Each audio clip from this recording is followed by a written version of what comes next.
Every day, we have the opportunity to put beauty into our world.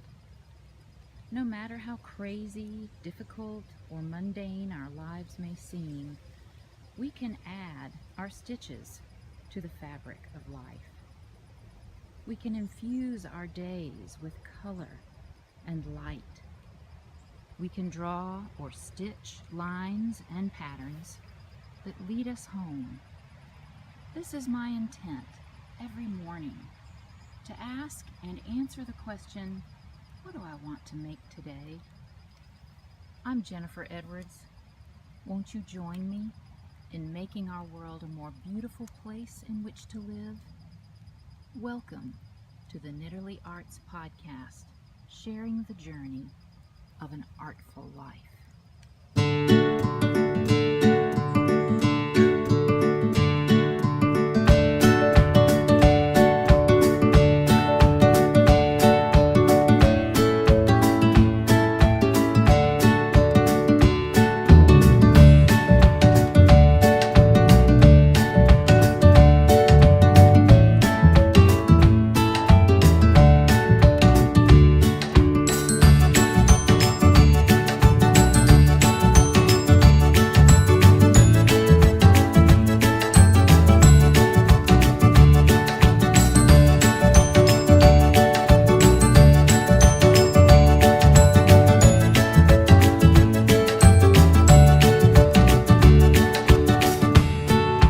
Fellow makers, this is Knitterly Arts Podcast, episode number 11.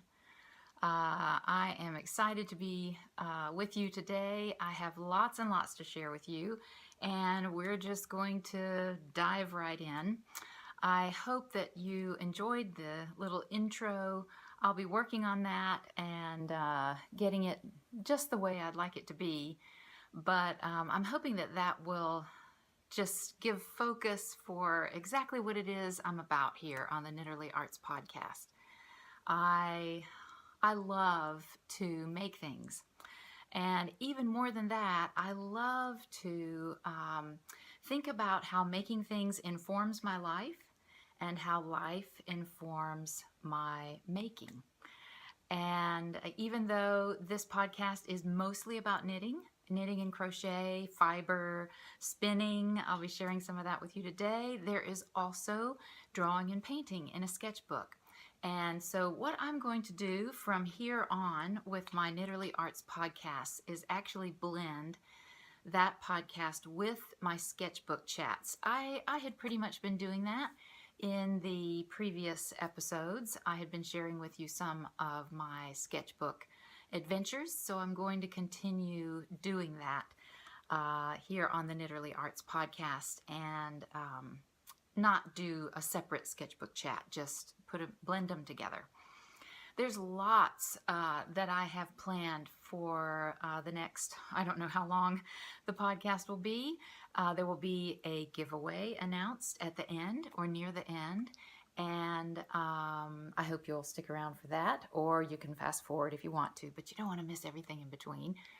It feels a little bit like a momentous day. The first podcast of the fall feels like to me, and the first one in a very long time.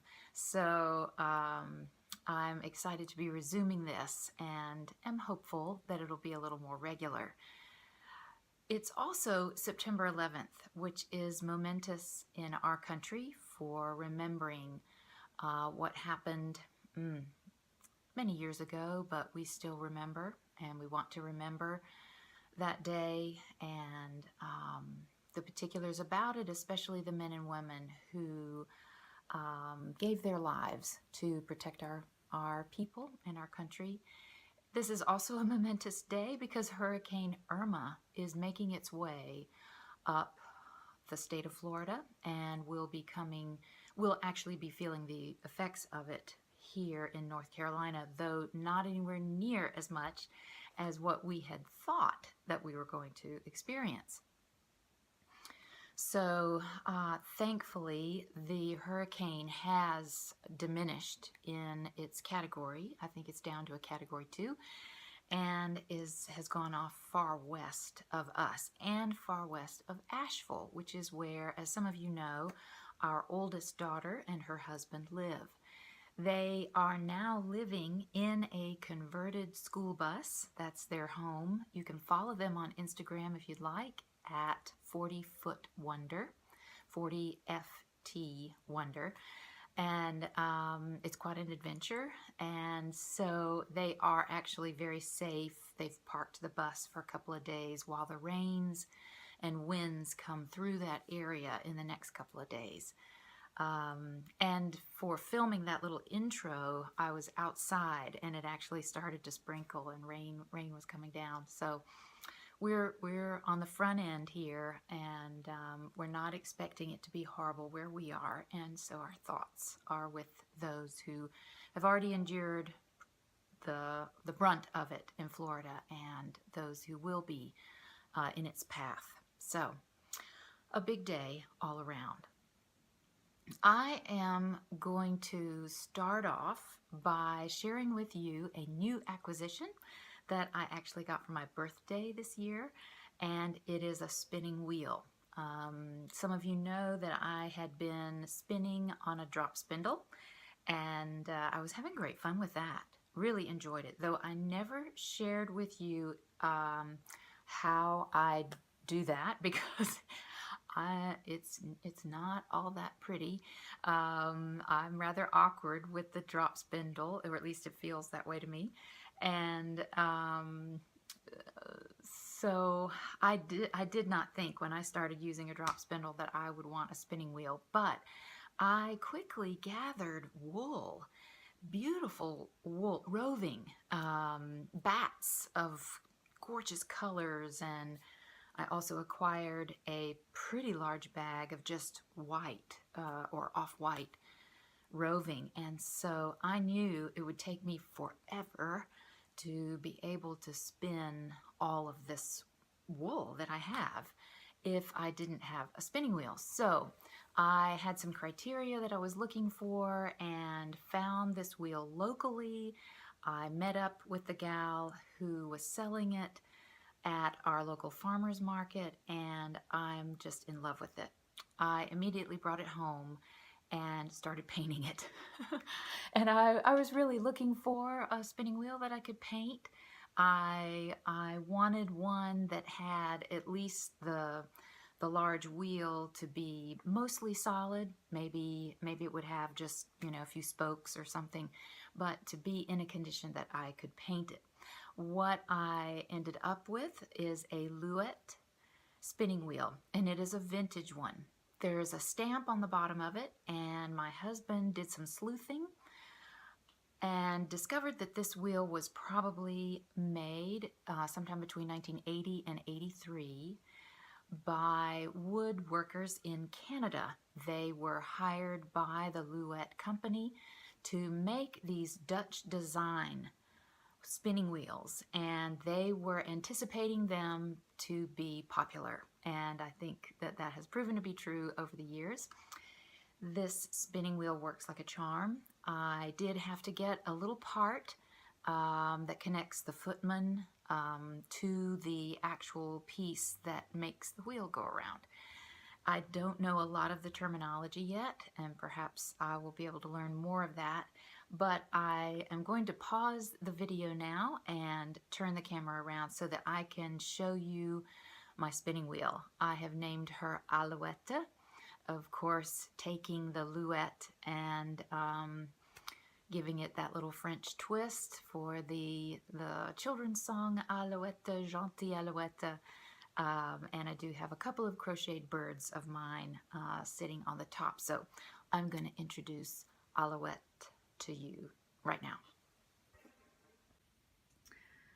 Okay, so here is Alouette, and as you can see in the painting, I left the Louette name there on the wood and just painted around it, adding the other letters. I painted the wheel on this side to look like this, and here is the foot pedal, which I think is kind of unique. I'm not sure. I don't think they make them like this today. Usually the pedals are separate. You either have a right-footed pedal or a left-footed one, or 2 feet that work separately, what they call double treadle. This is a single treadle, but I have just been using my right foot here, but if you were a left-footed person, you could do so there.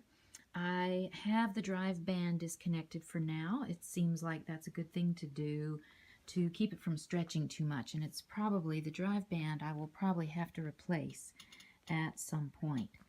As you can see, I have already filled my first bobbin there, and I am just tickled with the results. Here are a couple of crocheted birds of mine. This is actually a free pattern of mine on jenniferedwards.com should you wish to make them. That's there for you. And here is the flyer. This is, from what I can learn and understand, this is a bobbin lead wheel, so it is not a Scotch tension. And from some friends who are spinners and also from YouTube videos, I have learned that being a beginner, it's good not to actually have a whole lot of tension here. I am going to swing around here to show you the back.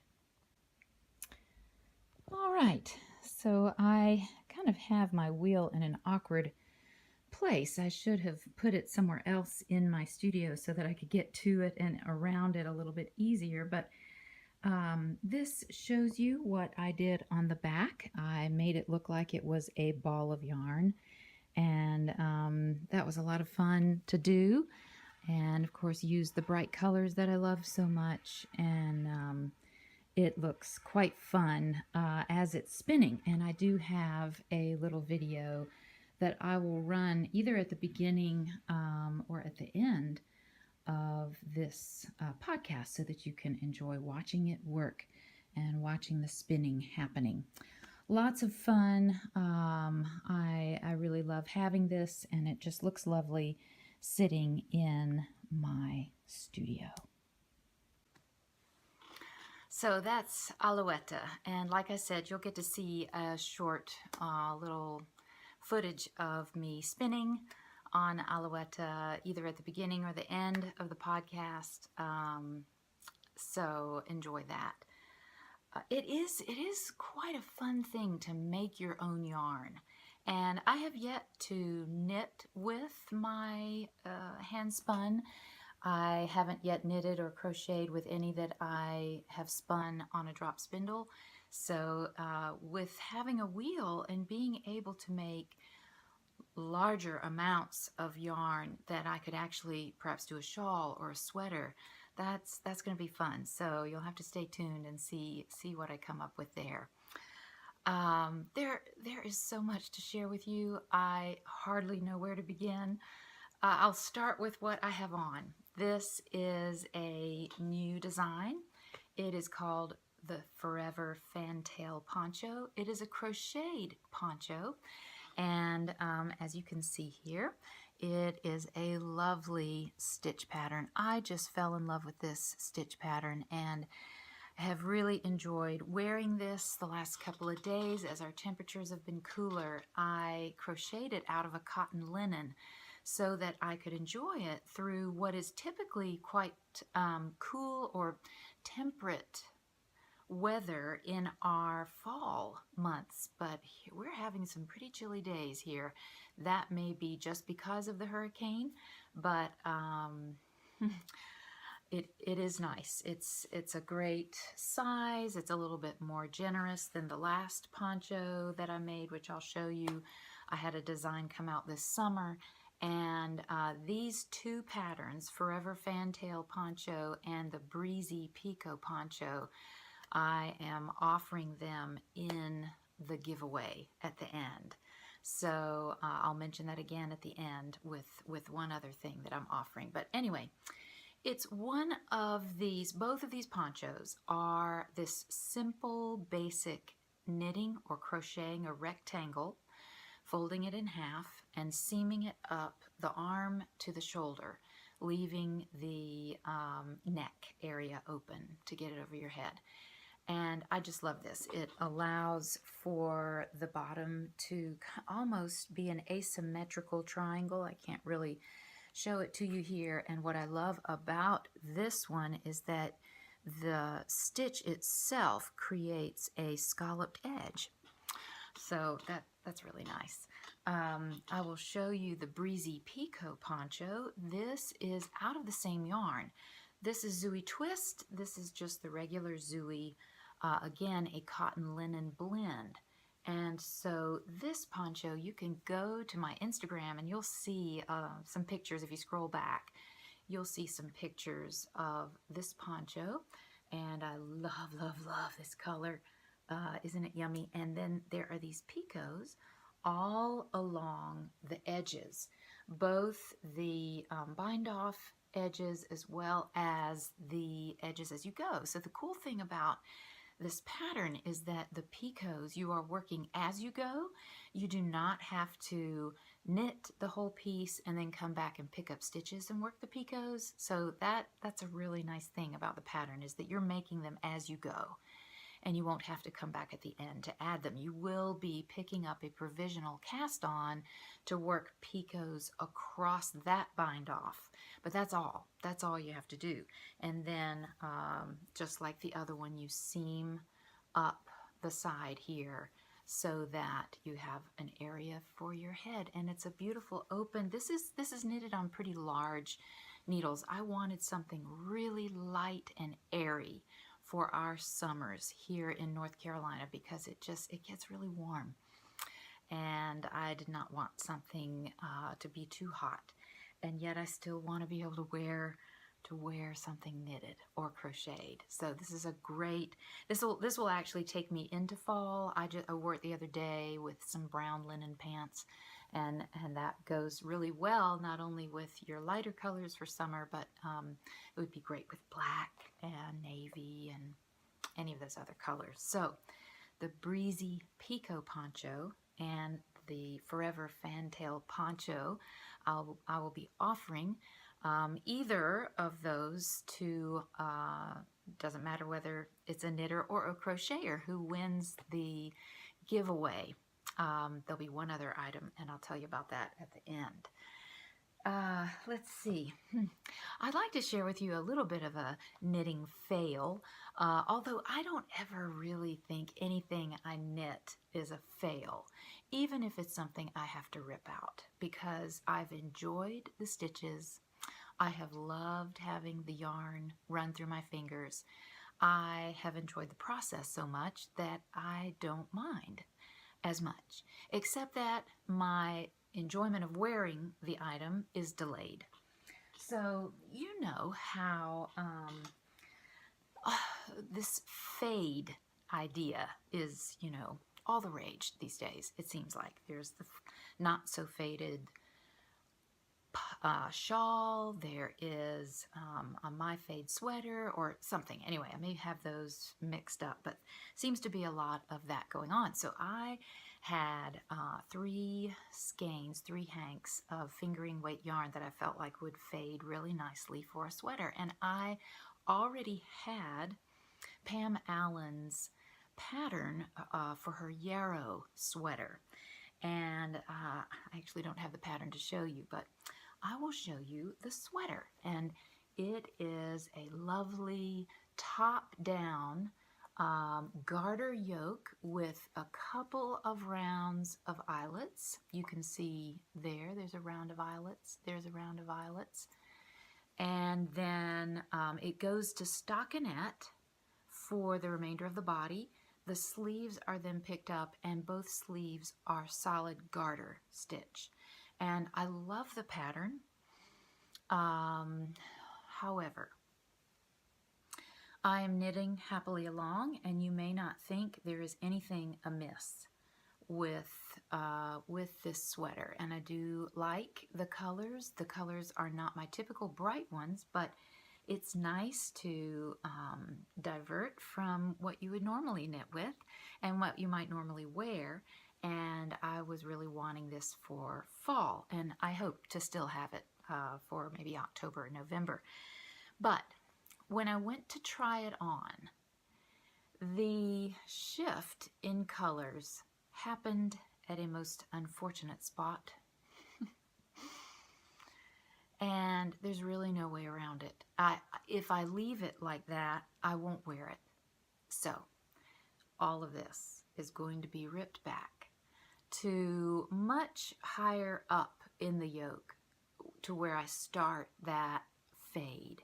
And I am fading it over about 10 to 12 rows or rounds, alternating the last color with the new color several times there before I continue with the new color. So a lot of knitting to pull out and to re-knit. But this yarn, it's Ella Rae yarn, it knits up like a dream. It's just beautiful. It went fast. And so I look forward to, not to pulling it out so much, but I look forward to knitting that up again and hopefully having it to wear this fall. I am also on a Fair Isle craze. I just love it. So I'm actually teaching. Some of you may or may not know, I am a knit and crochet teacher at a yarn shop in Winston-Salem. And I've been teaching Intro to Fair Isle classes through the summer.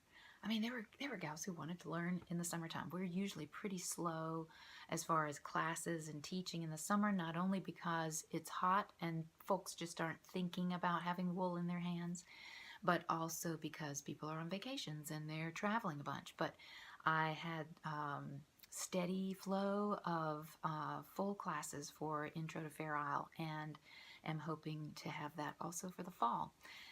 Now for that, I'm teaching a very introductory beginning headband, wonderful little headband. I don't have it, it's at the shop.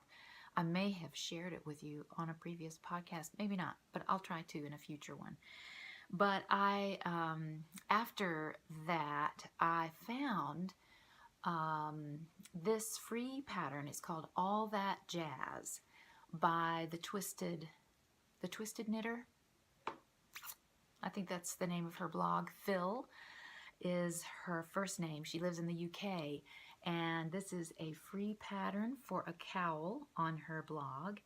She calls for DK weight yarn, and I'm not using DK. I'm using the Julia yarn by Kristen Nicholas, which is discontinued, but I had bought a stash of it a few years ago before it was discontinued, and I love this. It just feels wonderful. I think that there is a little bit of alpaca and cashmere in the Julia yarn.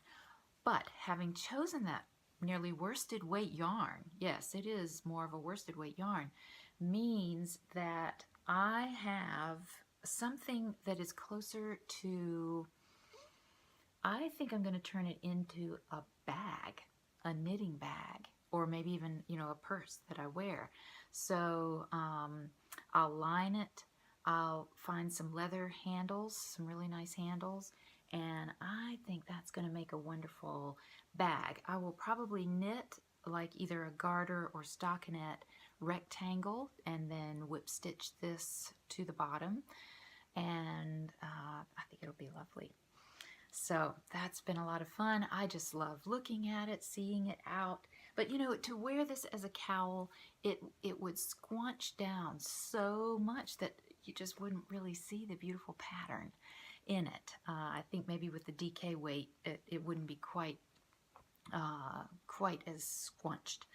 But anyway, that was a lot of fun to knit, and it went together really quickly. Something about Fair Isle knitting, even though you have, and I do the two-handed, one color in each hand, even though you're doing something extra there and you're having to think about the pattern, it feels like it's going faster. And I don't know, it's kind of like reading a good book that puts a hook at the end of a chapter. It makes you want to go on to the next chapter and see what that next color and that next pattern is going to look like. So All That Jazz by Phil the Twisted Knitter. No, I think that's right. The Twisted Knitter? The Twisted Stitch? No, I think it's the Twisted Knitter. All right. The other Fair Isle thing that I've been working on and that I'm so excited about is, I'm calling it my mother-daughter sweater. It is my daughter, my oldest daughter, so I have two daughters and a son in the middle. Oldest daughter and I are each knitting our own version of this sweater. Now, right now, it doesn't look like the Hen Party Pullover by Kristen Nicholas because I have chosen different cuff and the band at the bottom of the sweater, and I've chosen to do something different in the body and on the arms. But once we get to the yoke, it's going to look more like Kristen's pattern. I also chose cream to be the background color. My daughter has chosen a brown. And what we have done is used yarns that we dyed with Kool-Aid a few years ago. So we were given, or I was given, some wool that someone did not want. They had tried to dye it and it turned out a pretty yucky beige color. So we were like, well, we can't hurt it. Let's see what we can do. And so we set about dyeing this yarn and came up with the most wonderful colors. And so we each got a hank of every color. This is kind of a seafoam color. And what I'm loving about each of these colors is that you can still see the beige coming through. Maybe not so much in the red, but definitely in that seafoam and in the orange. I don't know that you can see it there, but that beige comes through and is actually giving a lot more interest and depth to those Kool-Aid colors, which I would imagine without that would be fairly, really pastel and candy looking. But this is candy looking enough. So here are my sleeves. I have both sleeves are finished. And as you can see here, I've got a different cuff than what you would see on the pattern. But, and then I've chosen, oh, this was exciting. I saw recently on Patricia of Knitography, her daughter knitted a stunning, exquisite sweater.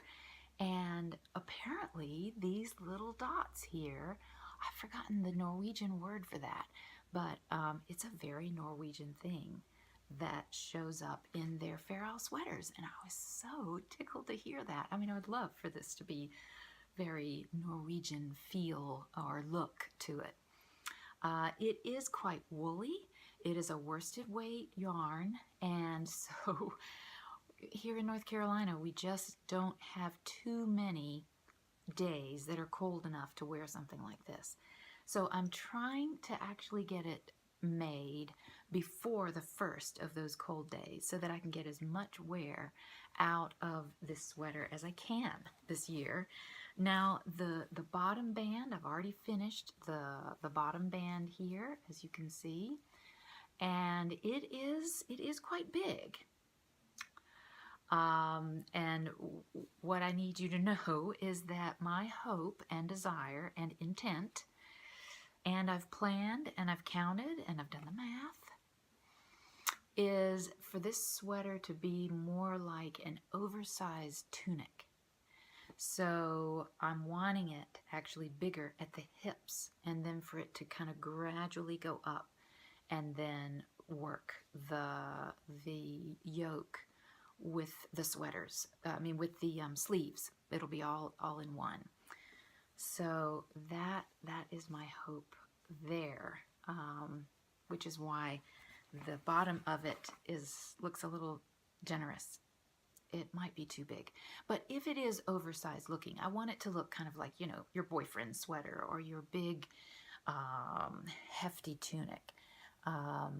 I don't want it too close fitting to me. I think that will just be too hot.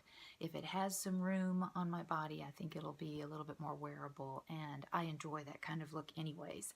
I like it to be big and roomy.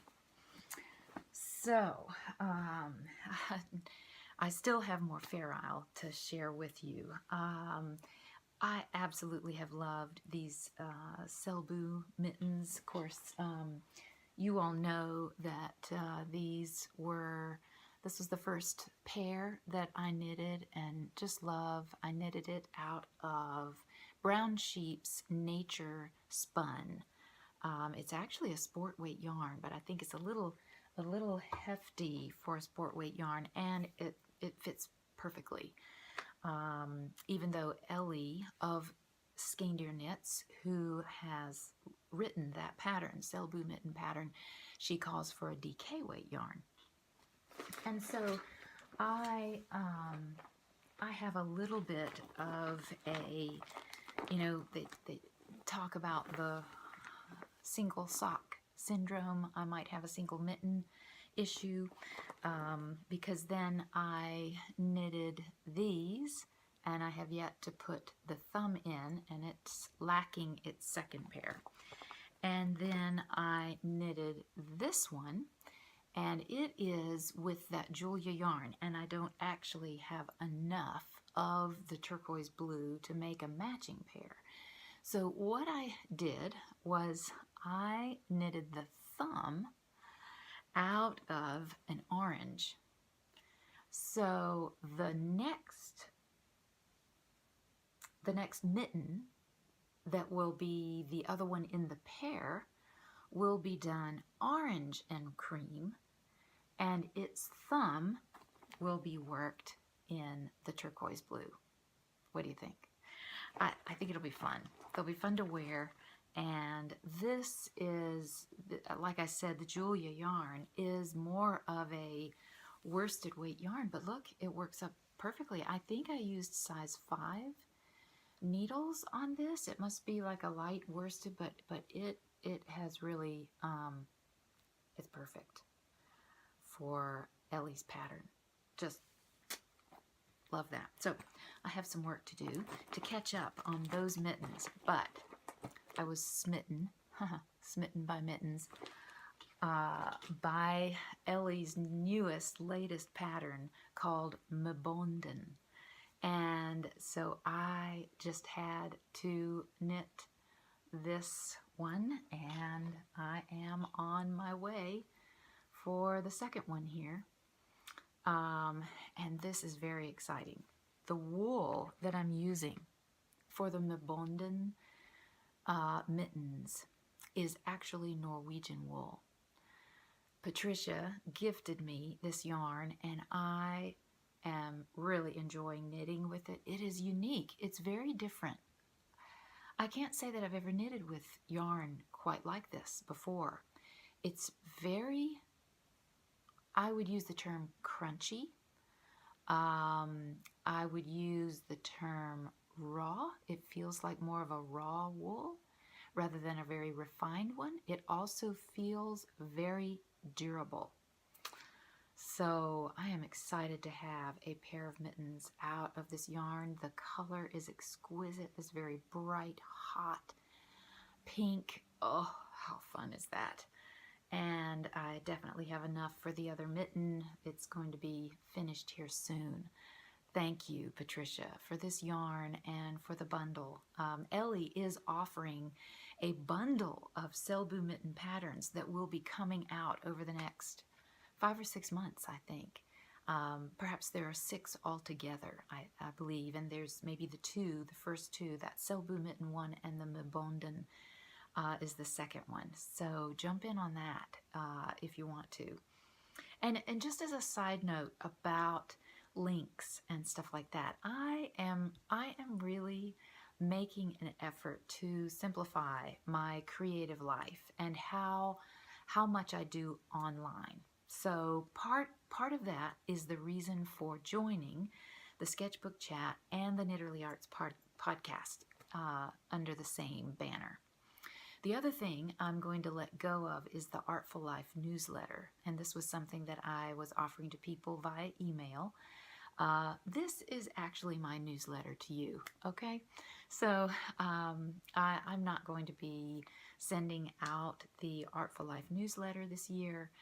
I'm going to let this be that, so that it hopefully freeing some time up will allow me to be more regular with the podcast.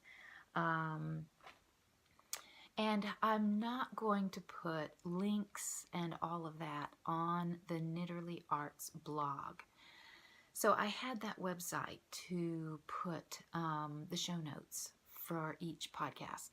And I just think you are sharp people, and you'll hear me talk about a pattern or a yarn, and you can go search for it. It's just so easy these days. We have such amazing access to these patterns and to the yarn, so I'm just going to leave you to it.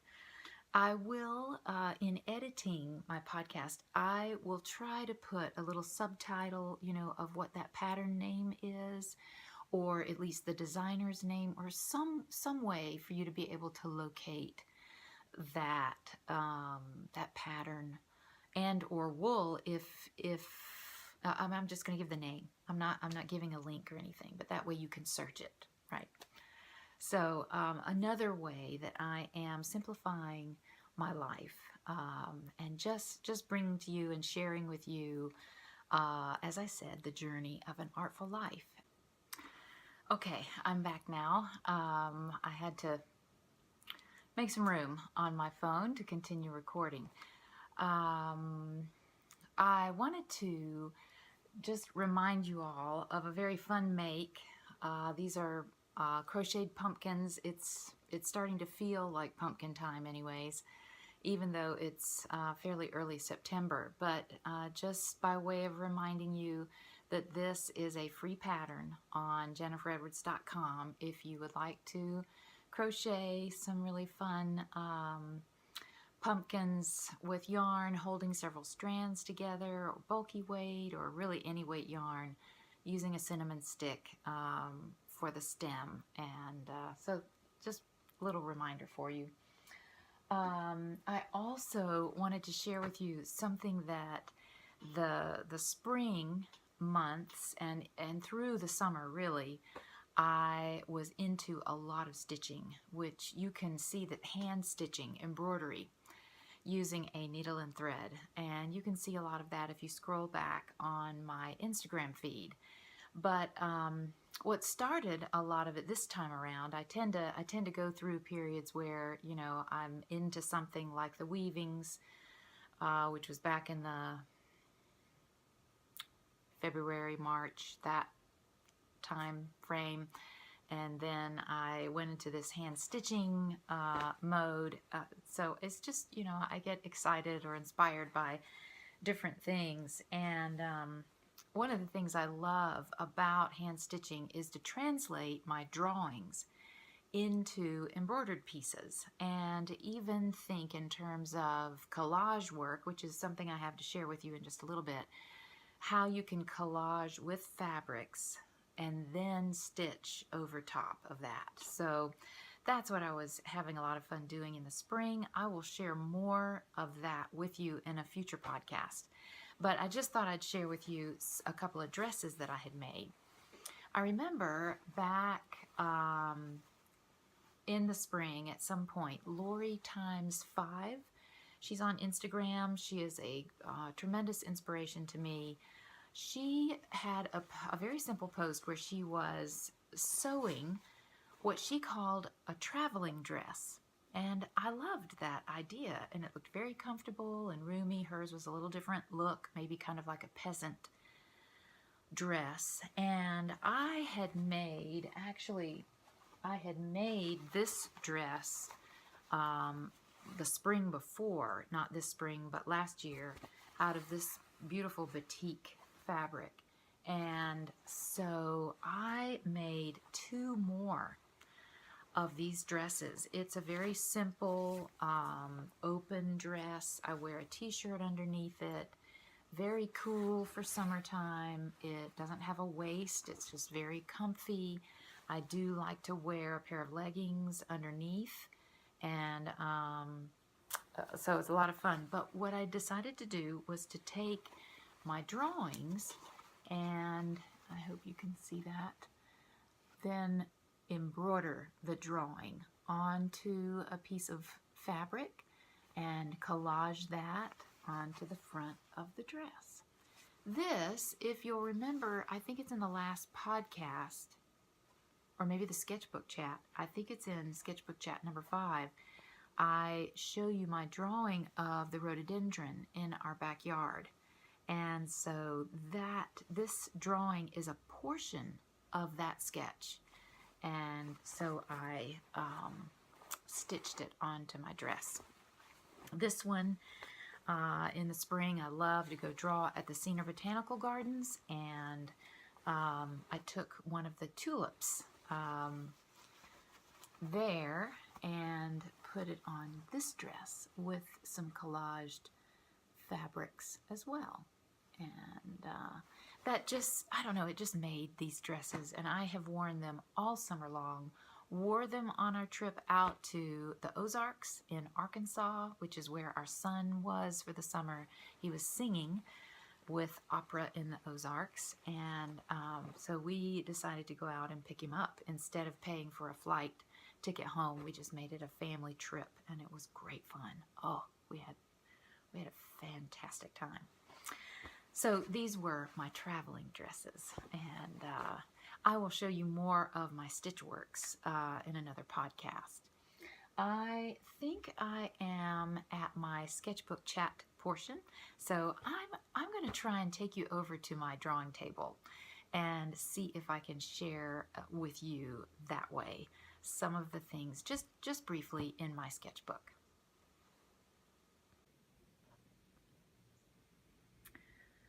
All right, so here we are at my drawing table. My studio has been rearranged, and now I have this lovely window to the left of me, and I've got these wonderful shelves here in front of me that have been freshly organized with yarns and sewing gear, as well as art stuff, which you can see in this little canvas basket. I've got my pens and just you can see all sorts of things. This is my watercolor box of tube paints, which is what I paint with, and this is my sketching bag that I take on the go.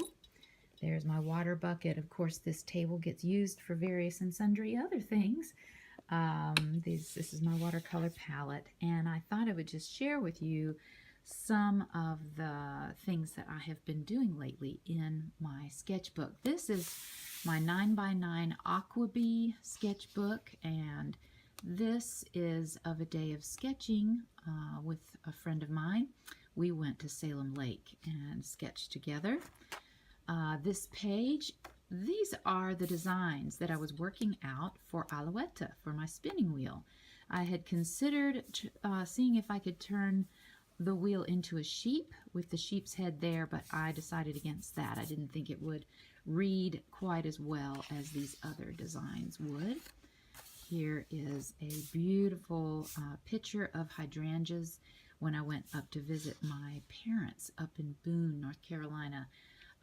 Mom had picked these from the backyard, and they begged to be painted. I have gotten into collage here lately. This is so much fun, and you might like to do this as well.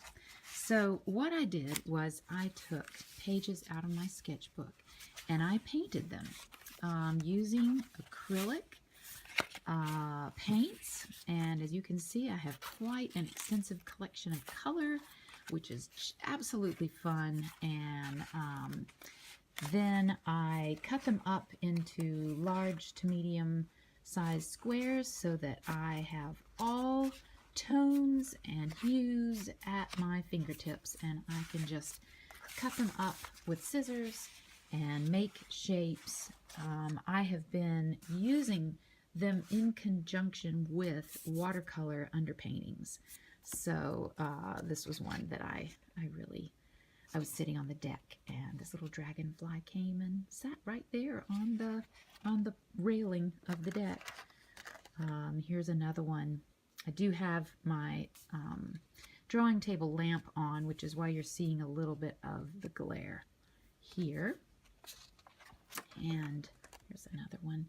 It just, with the texture and the brush strokes that you have, it's just a lot of fun to see what you can make. And the landscapes and interiors, oh, there's just all sorts of things. So you might consider doing that as well in your sketchbook. Here is just another, this is a day that I was in Boone that day with Mom and Dad, and we went to Bass Lake, and this is a view of Bass Lake. And this here is recently I was at Smith Hollow Farm just last Friday, and there was a little bicycle leaning up against really tall trees. We're already starting to see color come into our trees. It's just amazing how early. It's about a month early for this to be going on. So there's no collage here, but the collage works have been a lot of fun, and I think there are a few other things. This is a drawing that I made for a blog post, a very recent one, on a pilgrimsdraw.wordpress.com. You might want to visit there and read about this, transposing grief, a call to hands. Instead of a call to arms, a call to hands. Just thinking about our creativity as a way for us to transpose the sadnesses in our lives, or the troubles or difficulties. Grief doesn't always have to be for the big, huge things. It can be for the small things too. And I find that creativity is wonderful for that. This is a day of just some sketching downtown Kernersville, filling my sketchbook with lines, having fun with that. And then I will end our little sketchbook portion with this tree drawing, and that's at Smith Hollow Farm. So I love working in a sketchbook and knitting stitches. It is a lot of fun. Okay, so I've shared a lot with you today, and I have a lot more that I could share with you, but I'm going to call it quits today in hopes that I will see you again soon. I am going to share with you the giveaway that I hope you will enter. But here is the deal. I need you to enter on Instagram. This, again, is in an effort to simplify things. If I have folks entering a giveaway on numerous sites, then I am concerned I will miss your name. So if they're all in one place, that will help me greatly to include everybody's names into the random number generator so that I can pick a name for this giveaway. And the main thing that I would like to give to someone is a tote bag. And if I turn my camera just a little bit, you can see one of my sheep totes. That's actually not the exact image that I'm offering in the giveaway, but these are available for you to purchase if you would like on fineartamerica.com. If you just go to fineartamerica.com and you type in Jennifer Edwards, it'll take you to my site there, and you'll see lots of paintings and drawings, and one of the most recent ones, actually there's two sheep drawings and watercolor applied on these little paintings. I made these at SAF last fall, and I'm going again to SAF this fall. I'll tell you about that in a future podcast. But the one that I would like to give away, this one is actually still in its bag, is this guy. And I don't remember if he is the Will You Be Mine, or you as in EWE, or if he is the there's one other, either I love you, it might be I love you or I like you or something like that. So there are two different images of sheep that you'll see, this one and the one that I showed you hanging there. That's the one I use to take yarns and things everywhere. This tote bag would be for anybody, whether you are an artist, sketcher, and you need to tote your sketchbooks and paints with you, or whether you're a yarn lover like I am and you need a big tote bag to carry all of your yarns, knitting, crochet, what have you in. So I'm offering this one. This is actually the big size. What you need to remember when you go to Fine Art America is that the totes come in three different sizes. And I think it's like 12 inch, 16 inch, 18 inch, something like that. But you can have it sent directly to you if you purchase it. And I will be drawing a name a week from today. So next Monday, September the 18th, I'm going to draw a name from Instagram. So go to Instagram to mine, which is Jen Pedwards, JenPedwards. You will need to follow me on Instagram, please. That's really where I hang out the most. I do some stuff on Facebook, but I do most of my sharing and communicating with friends, and I'd love to get to know you on Instagram. So go there, follow me, and I'd love for you to tag a friend and just let them know about this giveaway. Let them know about the podcast, especially if you feel like it would be encouraging to them or inspiring to them in their artful journey. So I'm going to give away this tote, and your choice, whether you're a knitter or a crocheter, or well, you'll probably have to choose.